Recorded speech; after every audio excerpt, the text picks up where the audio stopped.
Hey, I'm Tamara Kendacker, and you're listening to The Decibel from the Globe and Mail. In 2007, the Afzaal family moved from Pakistan to London, Ontario. 14 years later, they'd built a full life and they'd become beloved members of their community. Salman Afzaal was a physiotherapist. His wife, Madiha, was working on a PhD in civil engineering. Salman's mother was 74 and the pillar of the family. Their daughter, Yamna, was 15, and their son, Fayez, 9. On Sunday, as they'd done many times before, the Afzaal family went out on an evening walk through their neighborhood. As they waited at an intersection to cross the road, a black Dodge Ram drove up onto the curb and hit them. 9-year-old Fayez is the only one who survived. He's in the hospital recovering from broken bones, surrounded by extended family who rushed to London to be with him. Minutes after the attack, police arrested a 20-year-old man named Nathaniel Veltman.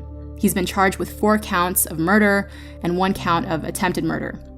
But police in London said earlier this week that they're also working with federal police and prosecutors to see if they can pursue terrorism charges. At this point, we don't know much about the alleged killer, but according to police, this was an intentional act. We believe the victims were targeted because of their Islamic faith. On Tuesday night, the City of London loosened pandemic restrictions, so thousands of people could gather to honor the Afzaal family. We belong here. This is our home. We will not cower out of fear. We will be resilient by being normal, by being ourselves. We will heal.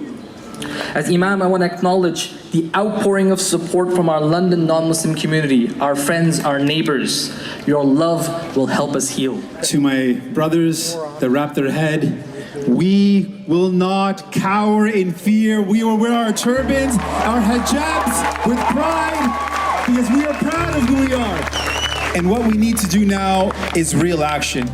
Islamophobia is real. We can and we will act. But for many Muslims who've been asking the government to take stronger action against anti-Muslim hate for years, the expressions of solidarity and acknowledgments of Islamophobia from politicians rang hollow. Muslims who live in London have been saying the attack didn't happen in a vacuum, and that London has a very real Islamophobia problem. Today, I'm talking to 2 people who've been trying to move that conversation forward. Javeed Sukhera is a child psychiatrist, an associate professor at Western University's medical school, and the outgoing chair of the London Police Services Board. Jeff Bennett was the Ontario PC Party candidate for London West in 2014, and he wrote about the Islamophobia he witnessed on the campaign trail. That's today on The Decibel.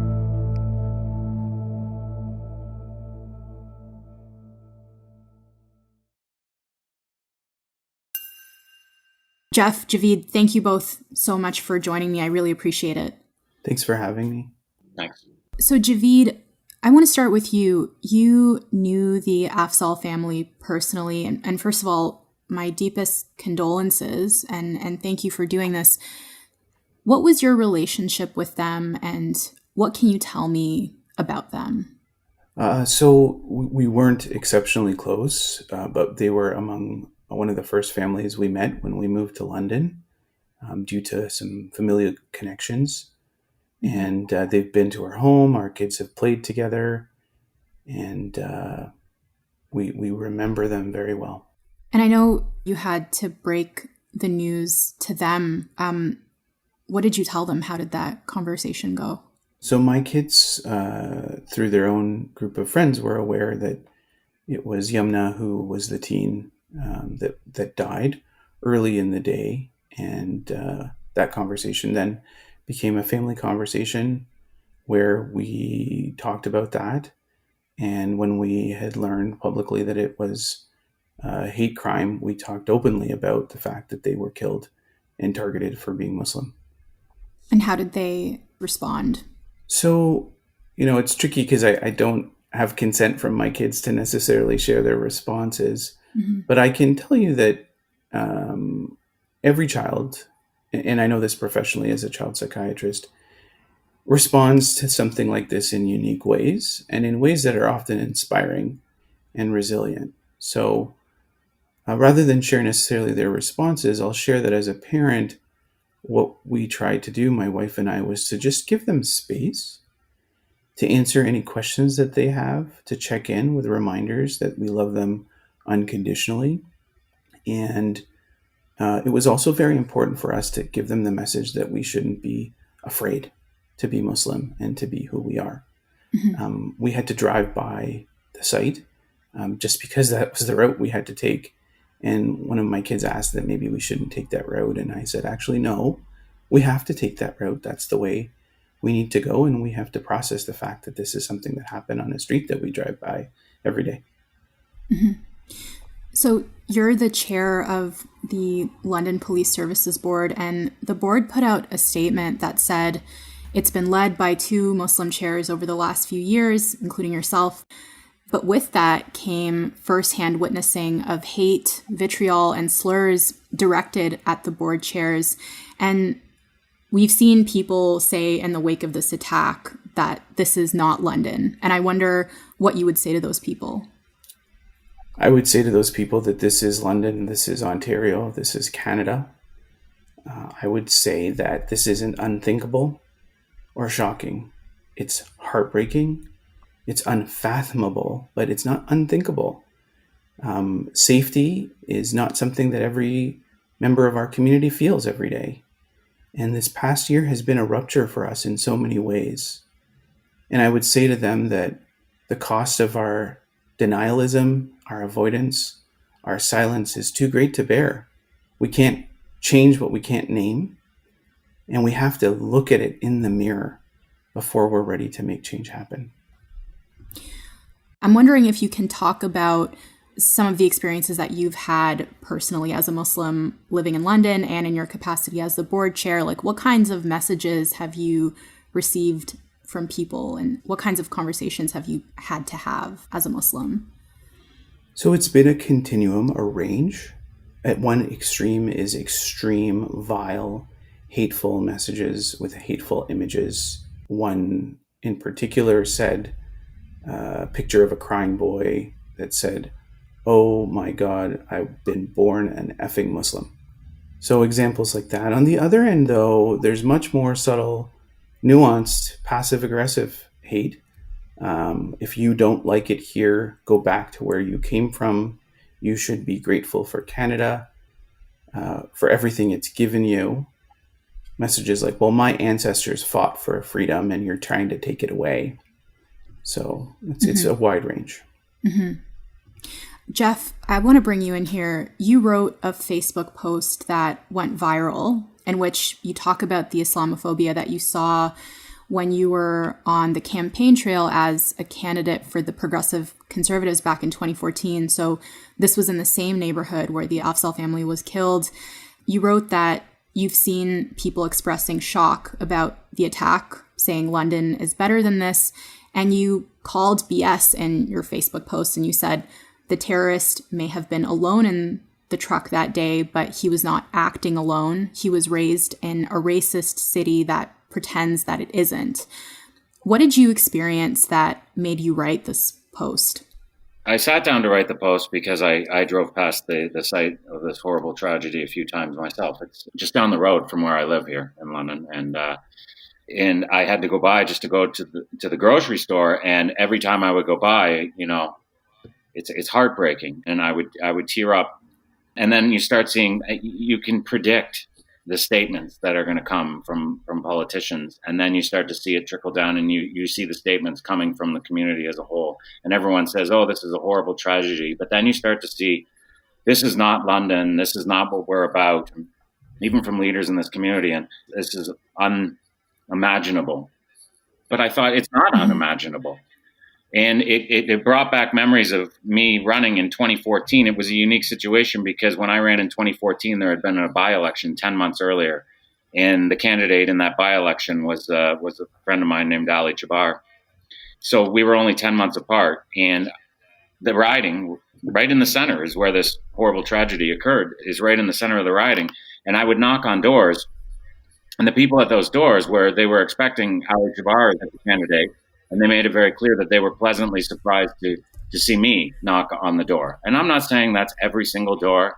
And I'm not saying that every single person is racist, but I think everybody needs to look in the mirror and admit that they play a part in this. This is baked into our system. This is systemic racism. And this is the sort of atmosphere that someone who commits an atrocity like this, they're raised in this atmosphere. To pretend like it doesn't exist is doing a great disservice. And so it became evident very quickly that Ali's experience knocking on doors in West London must have been very different from mine.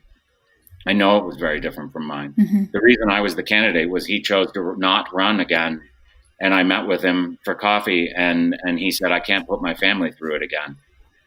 And I'm 47 now, and I was pretty blind to a lot of this stuff when I was in my 20s and 30s. And we can't continue in that vein. We can't wait for people to be in their late 40s before they start to realize that this is what's happening out there. So, Javeed, Islamophobia and hate crimes are on the rise. The latest Stats Canada data from 2019 showed a 9% increase in anti-Muslim hate crimes compared to the previous year. I've also seen people who live in London talking about how they've been seeing far-right rallies in recent years. And you've lived in London for a decade. Do you think that this attack has shattered a sense of safety in the community, or have people been living in a climate of fear and paranoia? I don't think it's shattered something to the point beyond repair. I think it's fractured greatly and deeply. I can say that I appreciate Jeff's comments very much, and I appreciate Ali's experience. I know him as well. I appreciate what the impact is of being an outspoken Muslim leader in a community when you question the safety of your kids. We had an incident in my neighborhood in Byron in the West End of London last September where a noose was found hanging in the woods near our home. And that was a very traumatizing incident that did instill fear. So I think that the fear existed. But what I'm feeling now is a whole different level. And I think there are Muslims across Canada and the world that are wondering if it's okay for them to take a walk. Mm-hmm. We're Pakistani as well. And we knew that the family was wearing Pakistani attire. Mm-hmm. This is what we wear. This is who we are. So that sense of safety has been fractured. As much as I want my kids to be unafraid, I am afraid. And I'm going to be open about that because I want my neighbors, my friends, my fellow Canadians to know that some of us don't feel safe going for a walk. Mm-hmm. And if that's not okay, then it's on all of us to do something about it.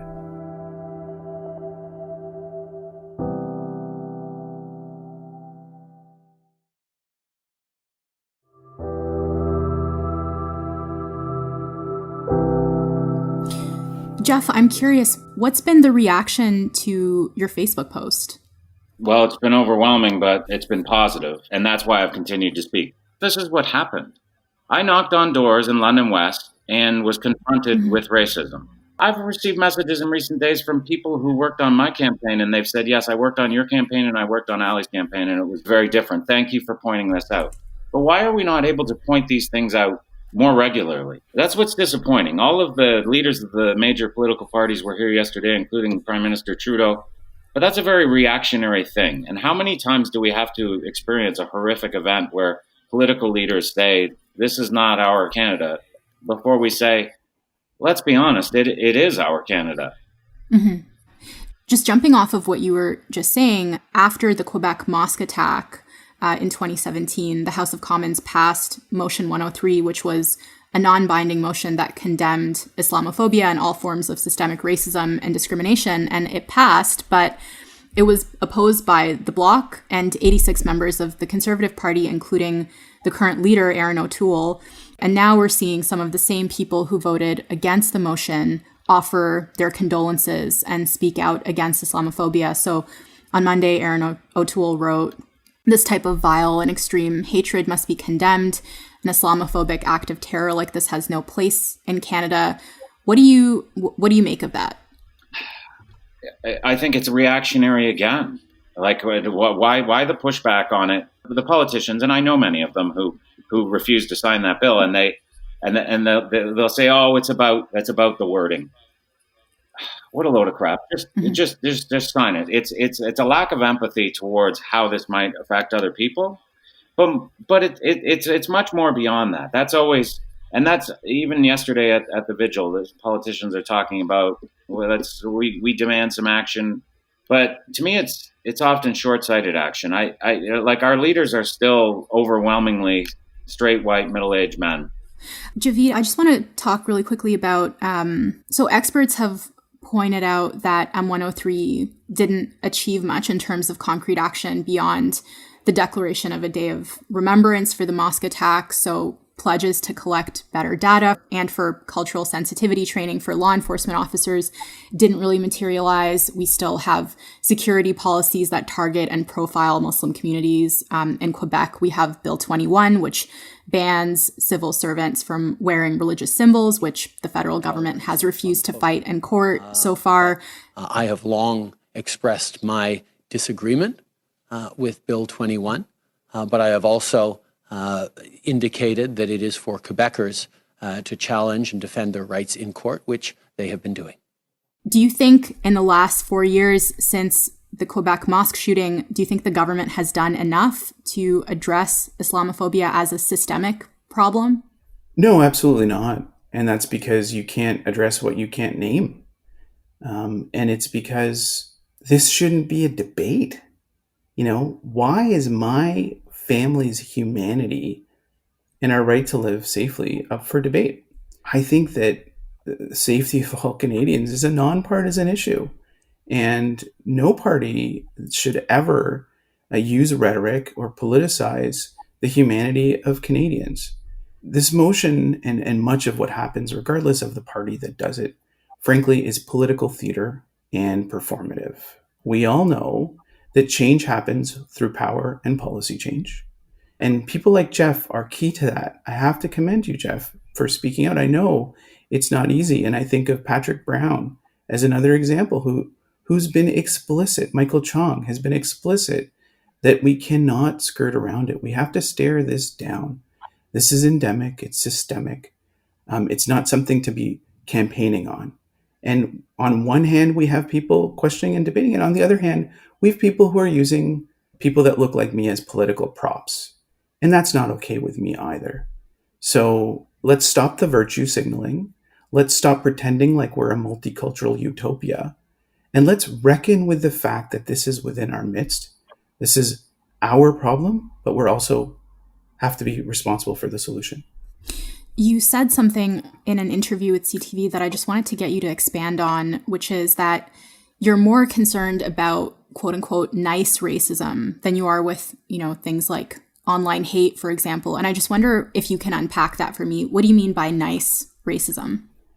What I mean is what many of us experience every day in our workplaces, in our communities. What I mean is when people tell us, no, where are you really from? As if we don't belong. What I mean is the simple fact that I'm not allowed to talk about racism without experiencing a backlash, whether it's within a university or a hospital or a community. Now, I'm very fortunate. I didn't necessarily ask for the role I have here as chair of the board, but I recognize that I've been given an opportunity to speak up and speak with authenticity. And nice racism is when people say, hey, tone that down a bit. You're making people uncomfortable. Don't say the R word. Give us tools, educate us. Whereas the opposite of that would be not asking racialized people to fix a problem that we didn't create in the first place. You wrote on Twitter that any Muslim waking up this morning should be deliberate and unafraid. Deliberate and unafraid about what? Deliberate and unafraid about who they are. Deliberately Muslim and fearlessly Muslim. Deliberately themselves without fear of having to censor or hold back or wear a certain thing or walk a certain way or talk a certain way. I think that it's very important for fellow Muslims, particularly young ones, to not for a second question their place in this world, in these communities, to rise up to hatred with love and compassion for themselves and each other, and be the person that they are. And I guess just to wrap this up, I'll put this question to both of you. Jeff, what responsibility do non-Muslims have in combating Islamophobia and anti-Muslim hate? I think it starts on a day-to-day basis, and that's originally why I penned my post, because I realized that I've myself been in situations in the past where I've come face-to-face with racism, with anti-Muslim sentiment, and I haven't always spoken up, and I regret that very much. We also have to realize that we've been trained to be that way. I was raised that you're taught to, Uncle Joe says some racist comment at the TV, and that's just Uncle Joe. He was raised differently than us, and we have to realize that raised differently is not okay anymore. And it doesn't matter if your family says, "Oh, just leave him, he's Uncle Joe." No, it needs to be addressed.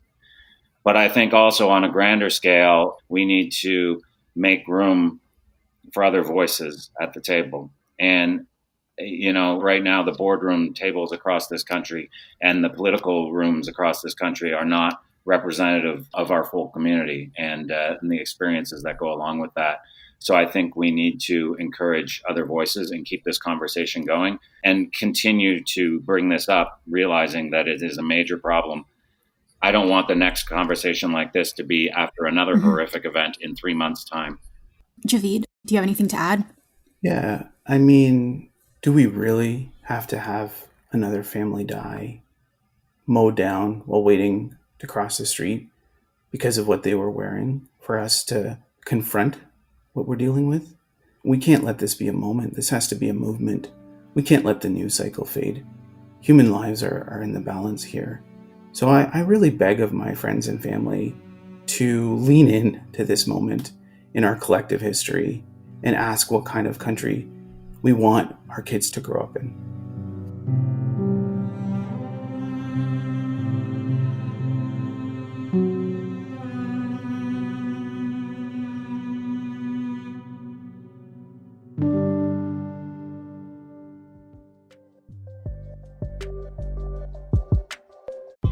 That's it for today.